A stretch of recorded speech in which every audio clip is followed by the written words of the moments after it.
안녕하세요. 오늘은 찰리와 초콜릿 공장의 비밀 제10장 The Family Begins to Starve를 낭독해 보도록 하겠습니다. During the next 2 weeks, the weather turned very cold. First came the snow. It began very suddenly one morning, just as Charlie Burkett was getting dressed for school. Standing by the window, he saw the huge flake drifting slowly down out of an icy sky that was color of steel. By evening, it lay 4 feet deep around the tiny house, and Mr. Burkett had to dig a path from the front door to the road. After the snow, there came a freezing gale that blew for days and days without stopping. And oh, how bitter cold it was! Everything that Charlie touched seemed to be made of ice, and each time he stepped outside the door, the wind was like a knife on his cheek. Inside the house, little jets of freezing air came rushing in through the side of the windows and under the door, and there was no place to go to escape them. The 4 old ones lay silent and huddled in their bed, trying to keep the cold out of their bones. The excitement over the golden ticket had long since been forgotten. Nobody in the family gave a thought now to anything except the 2 vital problems of trying to keep warm and trying to get enough to eat. There is something about very cold weather that gives one an enormous appetite. Most of us find ourselves beginning to crave rich steaming stew and hot apple pies and all kinds of delicious warming dishes. And because we are all a great deal luckier than we realize, we usually get what we want or near enough. But Charlie Burkett never got what he wanted because the family couldn't afford it. And as the cold weather went on, he became ravenously and desperately hungry.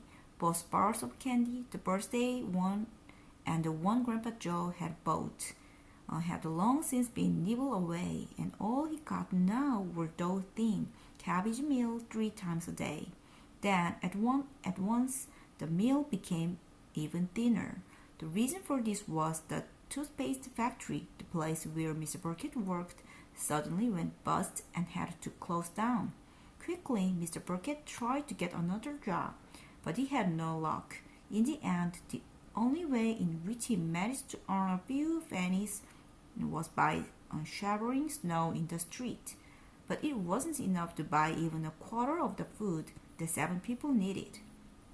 The situation became desperate. Breakfast was a single slice of bread for each person now, and lunch was maybe half a boiled potato. Slowly but surely, everybody in the house began to starve. And every day, little Charlie Burkett, trudging through the snow on his way to school, would have to pass Mr. Willy Wonka's giant chocolate factory. And every day, as he came near to it, he would lift his small pointed nose high in the air and sniff the wonderful sweet smell of melting chocolate. Sometimes he would stand motionless outside the gate for the several minutes on end, taking deep swallowing breath as though he were trying to eat the smell itself. "That child," said Grandpa Joe, poking his head up from under the bank one icy morning, "that child had got to have more food. It doesn't matter about us. We are too old to bother with. But growing boy, he can't go on like this. He's beginning to look like a skeleton." "What can one do?" murmured Grandma Josephine miserably. "He refused to take any of ours. I heard his mother try to slip her own piece of bread onto his plate at breakfast this morning, but he wouldn't touch it. He made her take it back. He's a fine little fellow," said Grandpa George. "He deserves better than this." The cruel weather went on, and every day Charlie Burkett grew thinner and thinner. His face became frighteningly white and pinched. The skin was drawn so tightly over the cheeks that you could see the shape of the bone underneath. It seemed doubtful whether he could go on much longer like this without becoming dangerously ill. And now, very calmly, with that curious wisdom that seemed to come too often to small children in times of hardship, He began to make a little change here and there in some of the things that he did, so as to save his strength. In the mornings, he left the house 10 minutes earlier so that he could walk slowly to school without ever having to run. He sat quietly in the classroom during recess, resting himself while the others rushed outdoor and threw snowballs and wrestled in the snow. Everything he did now he did slowly and carefully to prevent exhaustion. Then, when after walking back home with the icy wind in his face, his eye was caught suddenly by a piece of paper that was lying in the gutter in the snow. The paper was of greenish color, and there was something vaguely familiar about it. Charlie stepped off the curb and bent down to examine it. Part of it was buried under the snow, but he saw at once what it was. It was a dollar bill. Quickly he looked around him. Had somebody just dropped it? No, that was impossible because of the way part of it was buried. Several people went hurrying past him on the sidewalk, their chins sunk deep in the collars of their coat, their feet crunching in the snow.